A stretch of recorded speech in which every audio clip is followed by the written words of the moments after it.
So with that being said, let's sit up nice and tall. Close the eyes. And take a moment to ground yet again.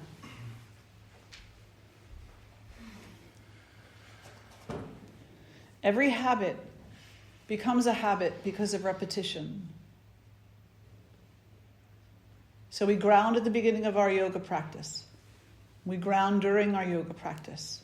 We ground at the end of our yoga practice. We ground at the beginning of meditation, the beginning of satsang. We continually ground so that the sense of grounding, the sense of connection becomes the habit rather than the disconnection. So allow yourself to bask in that connection in this morning. Feel the earth beneath you as part of you. Feel the air around you as part of you. Feel the fire within you as part of you. Feel the water that flows as creativity, as part of you. Feel the space that you occupy as part of you. Feel this entire universe as part of you. And then with a heart focused toward oneness and unity, draw the hands together and we'll lift our voices in Om. Take a breath.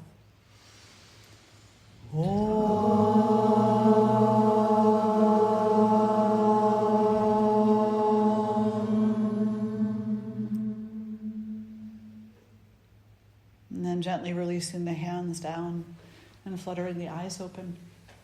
And I thought today we would continue talking about awareness and just see where that topic brings us to. Because there's so many facets to awareness. Like, what is awareness anyway?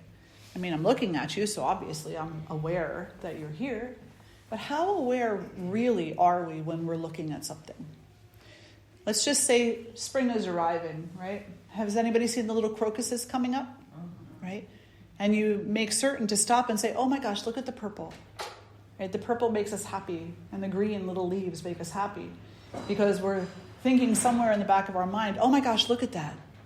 This means that spring is on the way. And then we run past the crocuses and we move on to the next thing. So on some level, we were aware of the crocuses and what they symbolize for us. But was that awareness as deep as it could have been? Was it really something that we allowed ourselves to anchor into?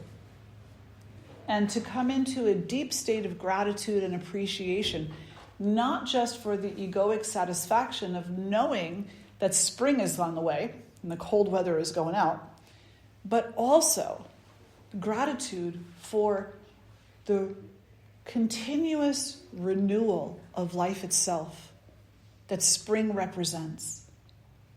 Did we take those extra 3 seconds, 5 seconds, to acknowledge consciously, and maybe even out loud, exactly what there is to be grateful for, beyond the egoic satisfaction of warmer weather and green leaves, purple flowers, and sunshine?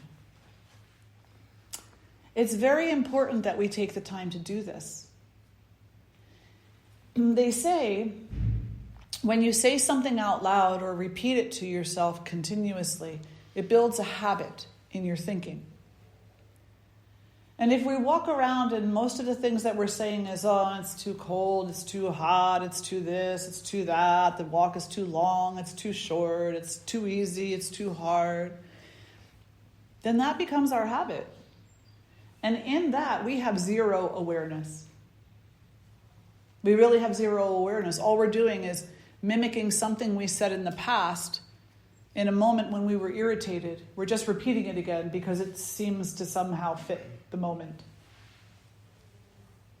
Where if we stop and really pay attention to what's actually happening, to what's actually going on, if we take a few breaths and we practice awareness, inevitably what we will find is that there is a treasure trove of things to be grateful for in the moment.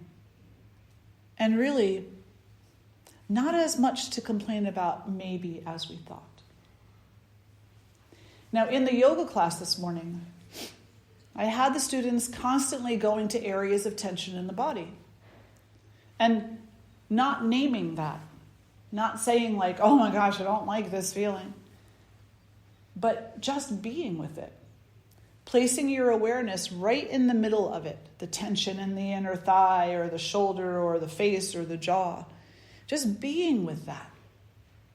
Paying attention to it as if you were watching the most beautiful ballet at the Metropolitan Opera Center. And you'd sit there and you'd be like, look at the way they move and the way that they dance. Look at that. The intelligence and the grace. And then having that kind of an awareness about the fibers of your muscles as they contract and release and contract and release, seeking intelligently a balance, a harmony for you,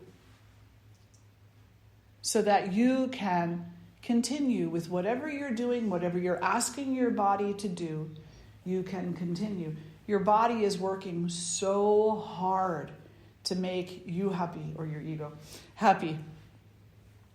And yet we say, oh man, that's a tight muscle, can't stand that. But if we stop, pay attention, what we'll actually notice is that that tight muscle is not just tight. It's a dance. It's a contraction and a release. It's a pulsation. It is the intelligence of this body trying to bring itself into harmony. And that constant revisiting to harmony, reattempting to become balanced, is something to be deeply grateful for.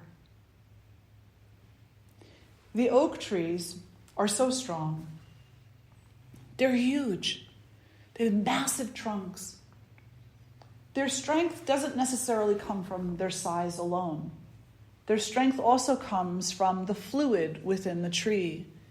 And the fluid is what makes the tree a bit bendable, so that a great wind can come along. And the tree will just kind of sway with it. But you take an old oak tree who has lost most of its fluid, most of its fluidity, and the smallest breeze will crack it in half. When we come into patterns of thinking that dry us out, that steal our awareness of that beautiful dance of intelligence that exists within the body, within the mind, and is the spirit, we become brittle and easily broken. And because we invest so much of our time and of our energy and of our thinking into brokenness, we begin to believe that that is who we are. And that innate intelligence may be something that sounds really attractive, but like, is it really real? Or is it just some kind of woohoo fad thing going on in the yoga world? We think happiness. Well, what is happiness? You can have happiness, but I'll never have happiness. I can't have happiness. I'm too broken. Say joy. What is joy? Well, I don't even know what joy is. I've never been joyful. And if I was joyful, it was so long ago I don't remember anyway. So I'm just going to have to tough it through this until joy comes around again. This is what happens to us. When we come into patterns that involve existing without awareness or existing with very little awareness. So we need to take the time to pay attention. Start with the physical body first, because the physical body is obvious. Go, stub your toe and find out how obvious the physical body is, right? It's very obvious. But really, next time you stub your toe, don't just scream out and hop up and down cursing. Yeah? Stop. Put your awareness into where the injury is. Pay attention to it. Sit right in the middle of it. Let the energy of of that intelligence surround your awareness, permeate your awareness, and watch as what actually ends up happening is that there is contraction and release, pulsation, pulsation, pulsation, as the body says, injury is present, but the homeostasis is still possible. The injury is present, but the balance is still possible. We just have to keep working until we achieve the balance. So this is a direct reflection as nature repeats her patterns everywhere, right? It's a direct reflection, not just the physical body, but also the mind. And also our spiritual selves. We come into these thought patterns where we think spirituality is a bit out of our reach. My hand reaches to there and spirituality is like 3 inches beyond. Or maybe it's on another continent somewhere. These patterns are very inflexible. They're very dry and brittle, these thoughts. And what they'll eventually do is rob us of our hope, rob us of our dreams, rob us of our potential, of our curiosity, of our creativity. So we need to be really mindful. Pay attention to what we're thinking. Pay attention to what we're feeling. Invest more in what you're doing and less in what Will Smith is doing.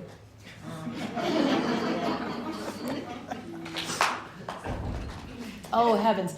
I watched the opening for Saturday Night Live this morning. It was so funny.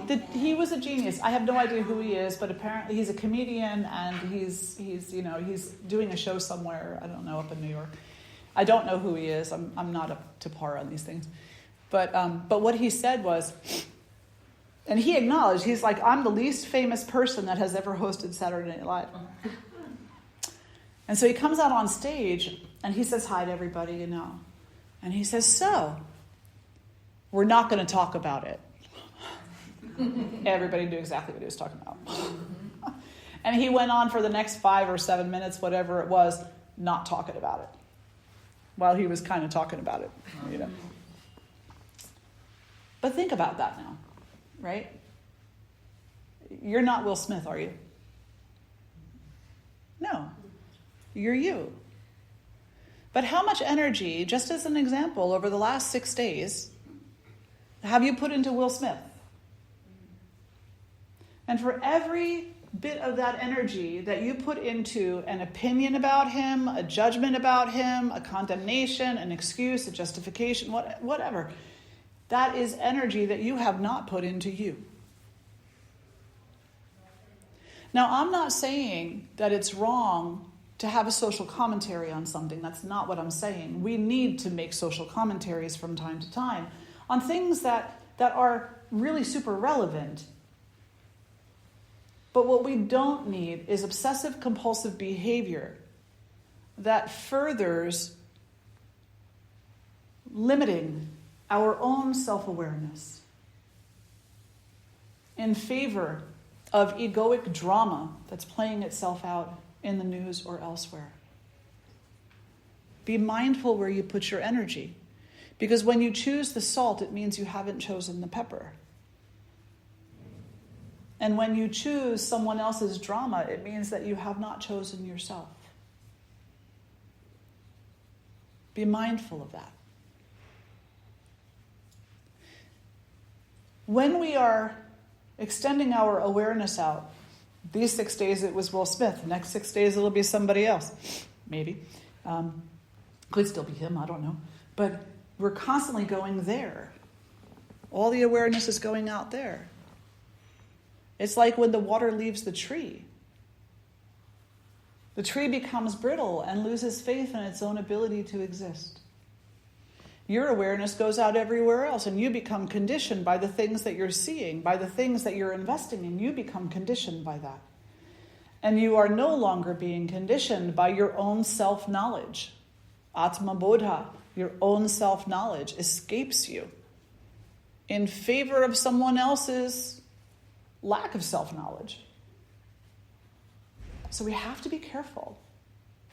And the easiest way, perhaps, to come back to the practice of self-knowledge and learning about yourself is to rein it in, to say, what's going on with me?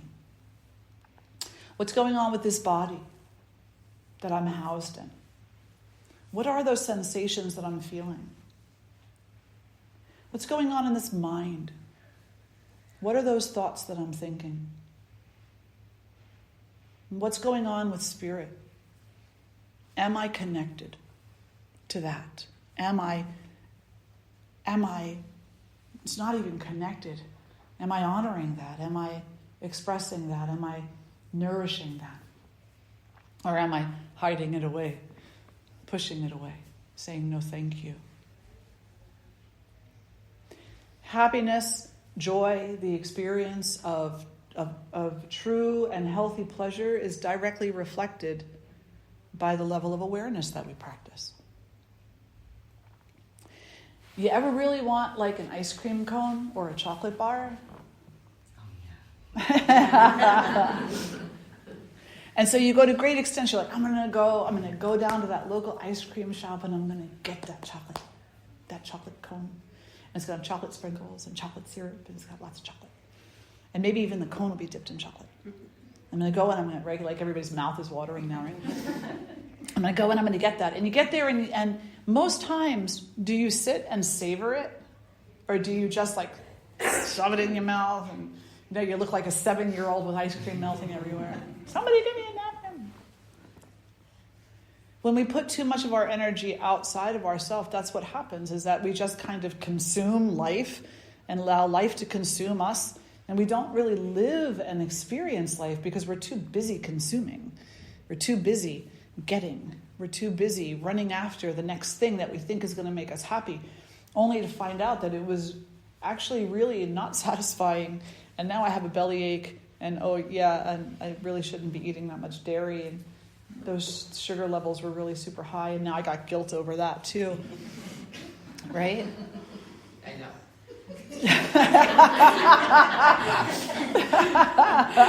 Thank you for your honesty, Trudy. That would be all of us. That would, to some degree, it would be all of us, right? Where if we look and say, I'm desirous of something, and I'm calling it a chocolate ice cream cone, is the chocolate ice cream cone really what I'm looking for? Is that really what's going to give me what I need in this moment? Or is it something else? And the ice cream cone is just kind of the escape. It's the thing that I can blame it on. Well, they obviously didn't make the ice cream right. It wasn't cold enough. It melted too fast. It was that stupid jerk in the parking lot who really wanted my parking space, so I had to eat real quick so I could get out. So it becomes somebody else's fault, the ice cream's fault. When if we just stop and assess and say, what do I need? What do I really need to come into that deep state of Atma Bodha, that deep state of self-knowledge? Then we can do what we need. And if it involves a little bit of chocolate ice cream now and then, oh, whatever. But at least that won't be our addiction. At least that won't be our obsession. At least that won't be our excuse. See, sometimes people don't realize, in yoga, it talks about being desireless, right? Aparigraha, not grasping. And it also talks about pranidhana, which is,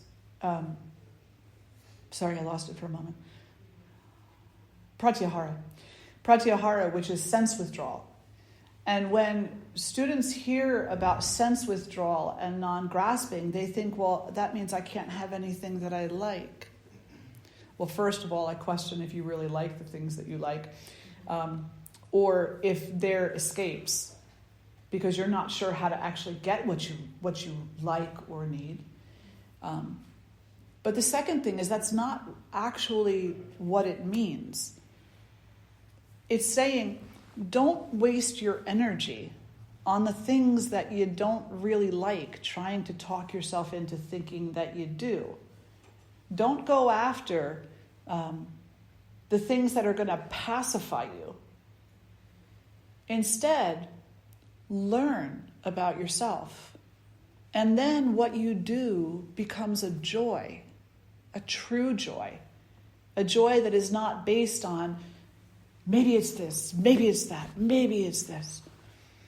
Grab, grab, grab, grab. Ice cream is so much more enjoyable when we're not grabbing at it, right? Relationships are so much more joyful when we're not grabbing at them. Children are so much more beautiful and joyful when we're not grabbing at them. Work is so much more satisfying when we're not grasping at it. Everything, gifts that we receive are so much more meaningful when we don't grasp them. Everything in life is so much more meaningful when the attachment, the unhealthy attachment, is not what's driving us. And that's what yoga is teaching you. It's not saying you have to become some monotone robot who wants no chocolate ice cream whatsoever ever again. It's not what it's telling you. It's telling you, you're like little babies. You don't yet know how to enjoy ice cream. You just think you do. But there is such another level, and this is how you get to it.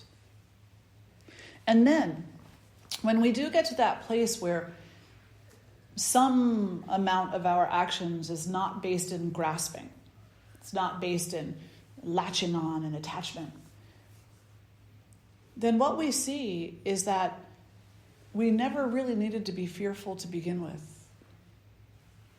And that the fear that we feel in this life is what sours everything we taste. It's what makes the chocolate ice cream so not enough. So when we stop the grasping, we start to see that the littlest amount is actually more than enough. It lingers like nectar. And that right there is a slippery slope. And they warn people in yoga. They warn students. They say, you get to this point and you have a choice. It's kind of like you're on the tightrope and you're right in the middle of the walk. And you're on the tightrope. And you can fall off the side of the ego justification. Well, I know I only need a little bit. So I'll have a little bit now, and then I'll just keep having a little bit. And all those little bits will add up to a lot. But it's okay, because I know I can get what I need from a little bit. So the ego takes over, and it takes this wisdom, and it manipulates it for its own ends. And eventually, it's a whole gallon of ice cream right there. Right? When you could have got what you needed out of, like, just a little taste. And ice cream seems to be the thing today. I'm not sure why. Or you can teeter toward the other side, which is the side of wisdom, knowledge, and understanding, which is the side of acceptance, which is the side of allowing this wisdom to not only be something that you carry with you, like, oh, I love yoga because I learned so much by it. That's wonderful. But if you are not that wisdom embodied, then it's really just luggage that you're carrying. And eventually you'll put it down for some other prettier luggage. So you either teeter toward the ego, which is putting the luggage down, or you teeter toward the wisdom and embody the wisdom. Be the wisdom. Don't just carry it with you. Does that make sense? Yeah. It all starts with awareness. How do we cultivate awareness? How do we build awareness? By stopping. Stop. Stop running. Stop grasping. Stop looking over there. Dear heavens, stop talking about, what we're not going to talk about. Stop taking all your energy and putting it out there in ways that are not useful to the soul, to the heart, that are not healthy. Don't waste your energy. Rein some of that energy in, if not all of it. Rein it in and start paying attention to you. Oh, I don't feel good. Oh, I always have headaches. Oh, my knees, my back, my this, my that. I can't eat. I can't have this. I can't do that. Why are you saying all of those things? I'm not doubting that you don't feel good, but I'm saying that you don't understand why you don't feel good. You can understand why you don't feel good. You just have to pay attention to it. And then once you understand what's happening and causing your not feeling well, you can address it. You become empowered with knowledge. And once you have knowledge, you can address it and to some degree help to alleviate it. It may not go away completely, and it probably won't. But some edges will be softened. And those softer edges will open you up to further exploration of your own self. Now you go to your mind and you say, why do I think these thoughts? Why do I get so angry? Why do I get jealous? Why am I envious? Why do I snap all the time? And you stop blaming the chocolate ice cream and the other person. And you just turn it in and say, where is this actually coming from? And how do I change it? And you start maybe a mantra practice. You start with something that builds up your psyche in a way that's super positive. In a way, and I don't mean like rosy glasses positive. I mean in a way that allows you to see the greater truth of yourself and not the little tiny story that you've been living by. And so maybe every morning you chant Loka samasta sukhino bhavantu. May all beings be happy. May they be free from suffering. And you let that thought be the residing thought in your mind moving forward. And you chant it more and more and more and more. And you start with 5 minutes for sure. And maybe you continue on to a half an hour. But for however many years old you are, that's how long, at a minimum, your sadhana daily should be. And then if you're a really serious practitioner, you times that by 3 or 5. So I'm 58. So that means that at a minimum, my daily sadhana is 58 minutes. But really, if I'm a serious yogi, my sadhana is 5 or 6 hours a day.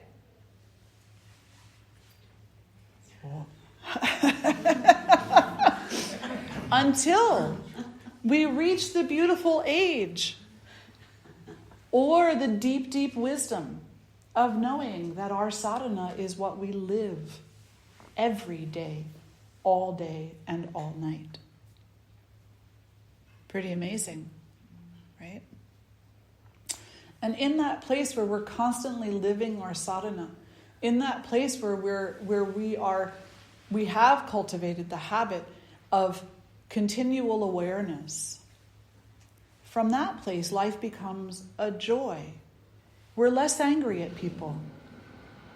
We don't mind so much that people make mistakes because we know people make mistakes. We've made our own. We don't mind so much that life is inconvenient because life is inconvenient and that's the way it is. And we know that. We don't mind so much that there are some things we can't control because we know that there are some things we can. And no matter what the discrepancy between those two places are, we choose to build from a strong foundation of awareness. And we know that the temple won't be built overnight. We know that the structure won't be built overnight. But because we are willing to invest our awareness, we're willing to invest the time and the energy necessary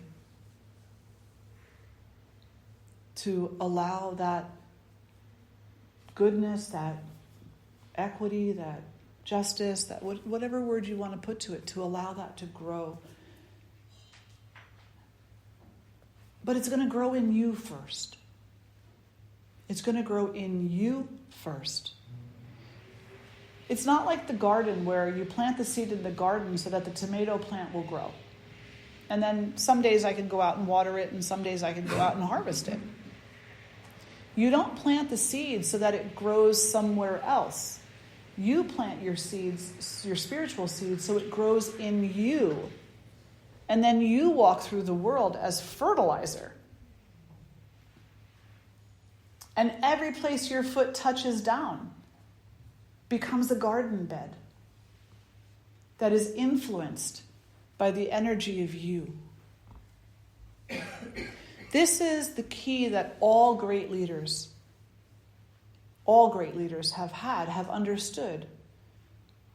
There's a beautiful picture And it's about leadership. And it says, it has wolves. And it says, in the wolf pack, the leader doesn't lead the way. The leader is actually in the back. The leader is actually in the back, empowering those in front of them to do what they need to do, to be protected, to be cared for, to get to wherever it is that they're going to. This is a corporate model too now that a lot of corporations follow, and they say the leader is not the one who is in charge. The leader is the one who empowers the team to take charge of what they're doing. You're not here to fix the world. You can't do that. All you can do is plant spiritual seeds within yourself that will grow and bloom within you so that you reek, absolutely reek, the goodness of spirit. And then each step you take, you leave a little of that. And that takes sprout. However it's going to, and you have no control over that whatsoever. And so one of the pitfalls that we see, as spiritualists, a lot of people feel is like, I do all this good work and nobody sees it and nobody's changing and nobody's responding and I'm doing all this good work and it's going to waste. And it's like, well, what about you? Your good work isn't going to change other people necessarily. You have no control there. 0, 0, 0. Your good work changes you. That's it. And then maybe it inspires other people. But you can't let that be the reason why you do it. Because if you do, you will be sorely disappointed at some point in time. Because inevitably, you're going to put so much investment in fixing someone else that you're going to break your own heart because you couldn't do it. Because you were never meant to do it. Because that's not your job here. Your job is to turn inward. Your job is to come to know who you are really. Atma Bodha, self-knowledge. And then to take that knowledge and to live it, to be it. And in your shining example, maybe other people see, the people who are ready to see, the people whose eyes are a little bit open, they see and they're like, oh my gosh, look at her, she's shining so bright, he's shining so bright, oh my gosh. How do I get me some of that? And they start asking questions, and that's wonderful consequence. But it's not the reason why. It can't be, because there's no guarantee there. The only place the guarantee lies is in you. Does that make sense? Questions, reflections at this point? Yes? I really want to know your story about you, Yogi. How you found your guru, his lineage. It's a little off subject, but I don't want to leave without hearing your story. Oh, thank you for your interest. Thank you for that. That's so kind. And it's really not off topic. Where to begin? So as I was mentioning yesterday, I think that you were there when I was mentioning it. My life has been many things. And it didn't start out the easiest. I had some pretty deep trauma as a child. Abusive trauma. Physically abusive, mentally abusive, all the abuses. And that trauma was pretty prevalent in my life until my early teens, and then probably even beyond that a little bit. Throughout all that trauma, as it was happening, there was always a voice. There was always an understanding that I wasn't the trauma, that yes, these things were happening and they were hurting me, they were hurting my physical body, they were hurting my mind, but they were also teaching me something. And that one day I would understand why I needed to learn this. So, in my teens, And I tell you, I'm like a real mixed bag here, okay? Because, like I numbed myself for years. I drank too much. I explored, I did whatever I could do to try to, self-sabotage and all those things. But I also, in those same moments, as I'm self-sabotaging, I'm saying, oh, check out the spirituality stuff. This is like so cool. We're this, we're that, we're the other thing. And like I'm fully believing that or having faith in that or like looking at that, but I'm also fully destroying myself. Talk about opposites, right? And I went through many years like that where I was both in self-destructive mode and also in self-discovery mode. And this is not uncommon because they say sometimes you have to destroy who you think you are in order to find out who you really are. I got pretty good at it. The destroying part anyway. And so in my teens, somewhere along the way, I was introduced to yoga, to meditation. And I loved it. And I was very angry at that point in life. So the yoga asana was a way for me to orient my anger. It was a way for me to take that energy and to put it somewhere. And so at the time I didn't realize it, but my practice was very much of a powerful practice. Like I pushed myself very hard, and I have injuries to prove it. And I live with that. As you get older, things come back to you. Don't forget that. But still, I'm so grateful for it because psychologically, it gave me something to focus on. So absolutely important. But I was also introduced to some of the teachings of Hinduism, and I was introduced to Buddhism. And at that point in my life, I dove deep into Buddhism, and I started studying Buddhism. And I was also studying some other things too, Wicca and shamanism and whatnot. But and I'm going back now. I'm talking like I'm 58. I'm going back to when I was 15, 16 years old. So years ago, 42 years ago.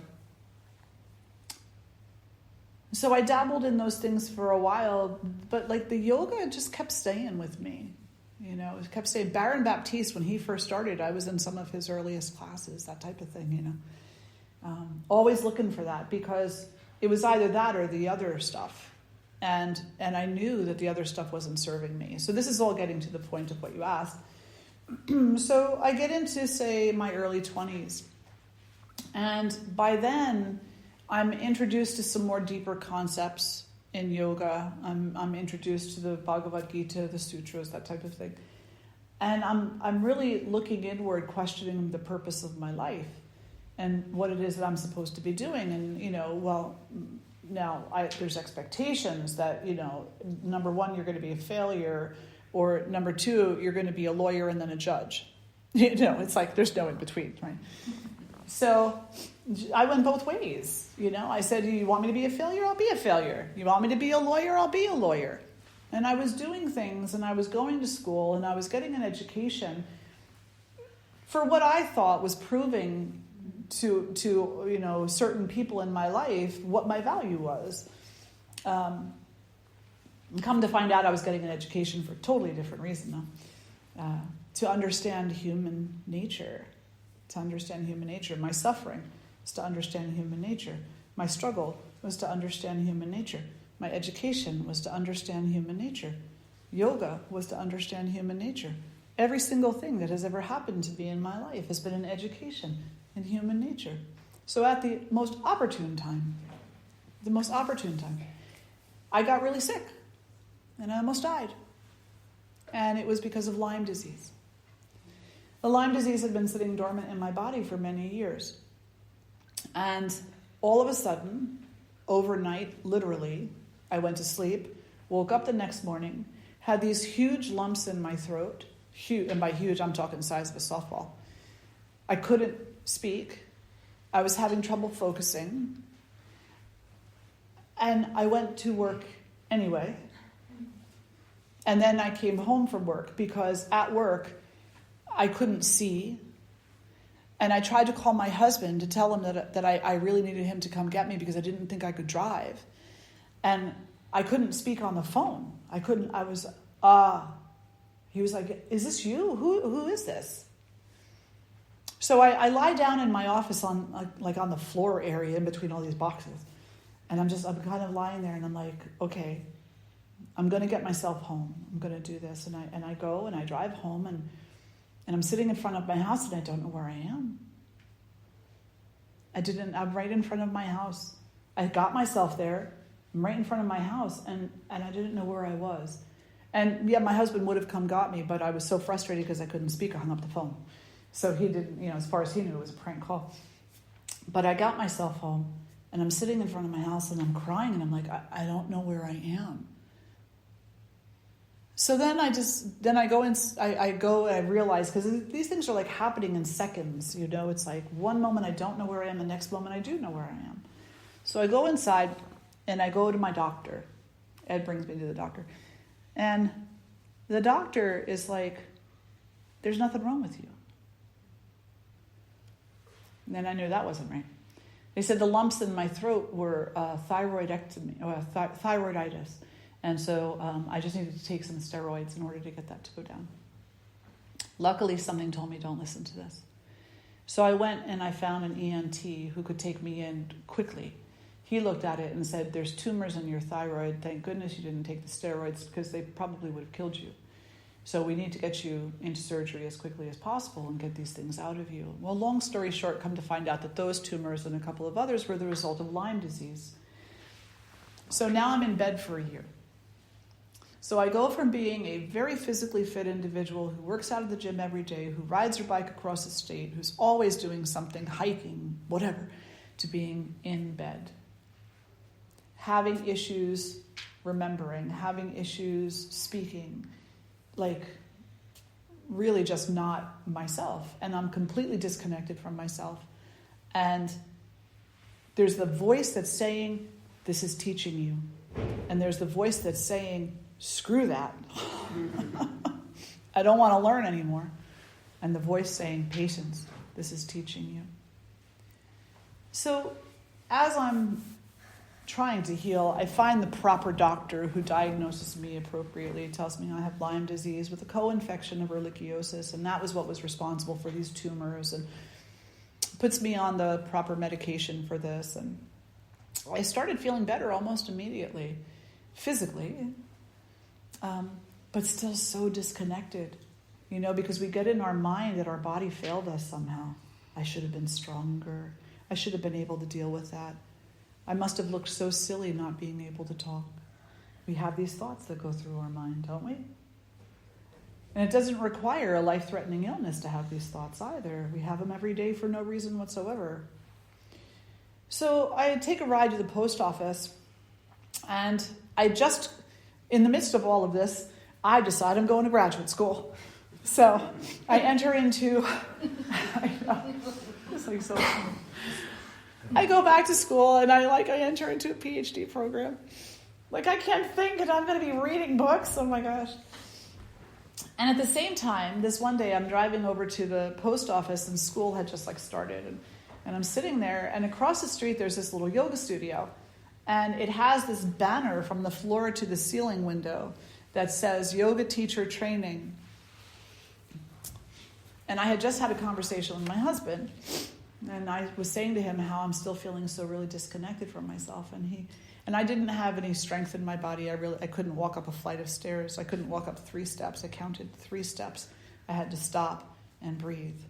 Because it was affecting my heart. It was affecting all kinds of things. And he said to me, why aren't you practicing your yoga? And I looked at him like a wife does. And before I even said anything, he said, well, aren't you the one who always told me that yoga's not the postures? And I just kind of in a huff and puff. He's so right. Can't let him know that though. We both laughed about it. But then that same day, or the day after, I come across this place and they're doing a yoga teacher training. And I didn't want to be a yoga teacher. It wasn't my intention. I was going to be a lawyer or a judge or fail. One of those 3 things, But I called him and I said, is this really stupid? There's this yoga teacher training thing. It's an intensive. I don't even know if I can do this. I can't walk up 3 stairs. And he's like, just go. I don't want to talk about it. Just go. walk in there, introduce yourself, write them out a check, they'll take you. And I said, but they don't even know me. No yoga studio in their right mind would take somebody they don't know. He said, honey, this is America. Walk in, introduce yourself, write the check, they'll take you. So I walked in, I introduced myself, I wrote the check, and they took me. And I did a 6 or 8 week intensive teacher training, not to become a teacher, but to reconnect with my physical body. And within 2 weeks, I was ready to leave graduate school. I knew that everything that I had learned from the earliest trauma up until that moment and everything I would learn beyond was educating me so that I could do what I was meant to do in this life, pursue my dharma of service. But I didn't leave graduate school. My husband talked me out of that. He said, you want to serve people who are suffering, you need the PhD because it'll open doors for you that not having a PhD will stay shut. So I listened to him and I agreed. And he was very wise in so many ways. And I completed my PhD. I did a gazillion teacher trainings here and in India. So India. And so I finished this first teacher training and I get involved in a second. Very different lineage. So this first one was just basically power yoga vinyasa thing. And I go into the second training, which is an Anusara training. And the Anusara training is a practice heavily based in alignment. It's really based in the Iyengar method, right? Long days and everything. During this time, I'm invited by a friend of mine who has a friend. So my friend has a friend, and the friend is Hindu. And the friend met a Swami on a train in India. And the friend invited the Swami to come to the United States and said that he would sponsor a program because the Swami always travels around the world anyway. And so what's another stop on the list? Talk to more people about peace and love and yoga, yes. So he said, where would you host me? And so this friend, Nick, talked to this friend, Dee, and Dee called me and said at the opportune time, when he asked me if I knew anybody who would be interested in hosting a Swami, there's only one person I thought of. Would you be interested? And I said, do you even have to ask? So Swamiji comes over from India. I completed the first YTT. I was in my second YTT. And now I'm hosting, in part, this Swami from India. 10 days I spent walking side by side with him, listening to him, learning from him, absorbing everything that he had to say. They were the most amazing 10, I can't even tell you. Like, I brought my students, my husband, my kids. I was like, we're all just going to walk together and listen to Swamiji because everything he said was so profound. Everything. And then it was the first meeting I knew. The very first meeting. As a matter of fact, the very first time that I met him, the very first time was in Nick's backyard. We stopped there to introduce ourselves to him, and it was the same night that his guru passed, Mahasamadhi. As I was sitting there with him, he got the phone call. And he taught me something right there. That very first meeting, within the first 3 minutes. Walk up. He's sitting on this double swing. He's talking in like 5 different languages to people. He says, you must be Sharon. Sit.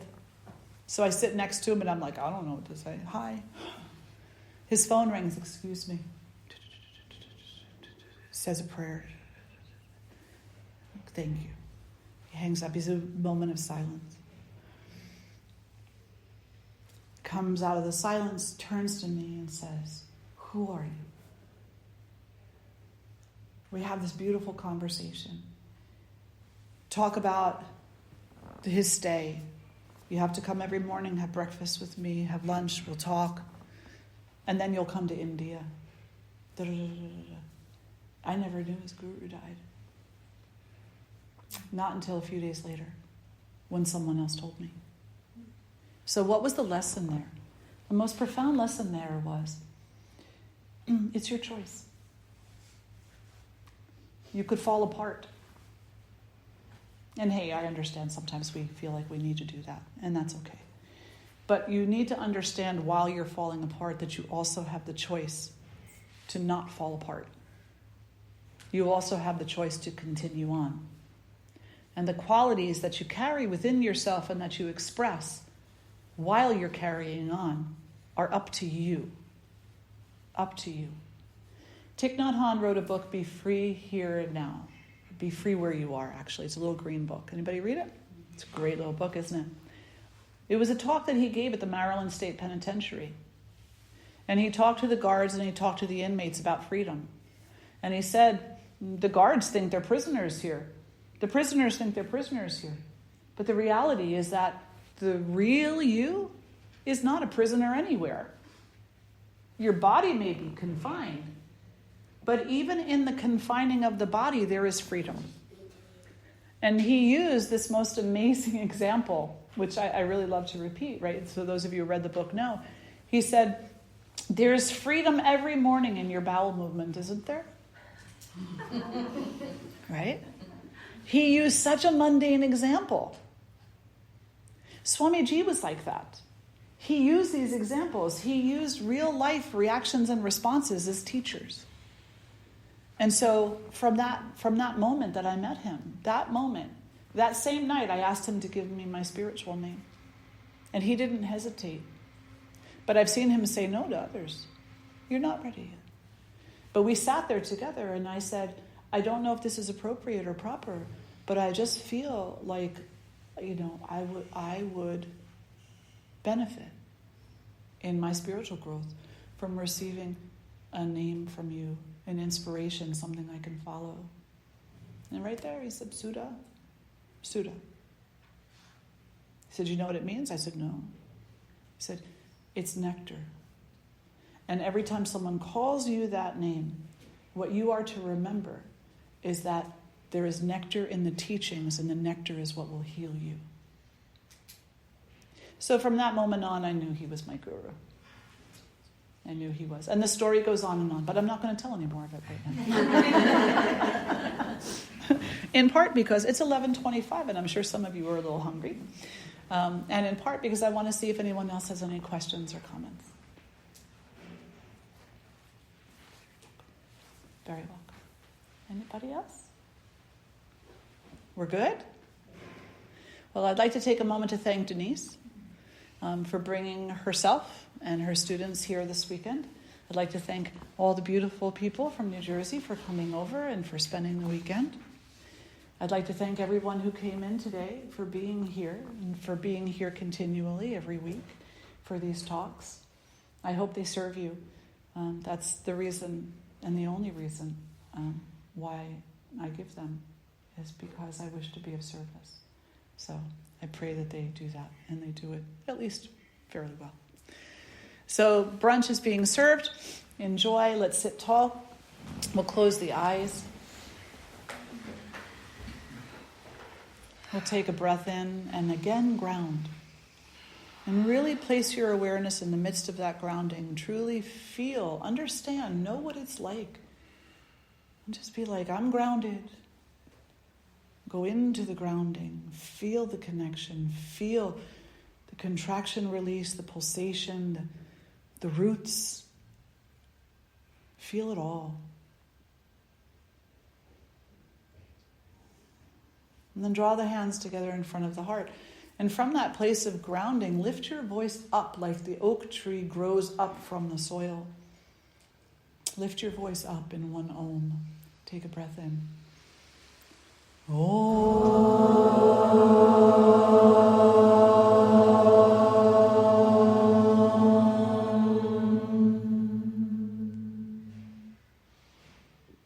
Now and always honoring the light in you and the light in all beings. Namaste and Hari Om. Thank you all so much for being here today. So good to gather with each and every one of you.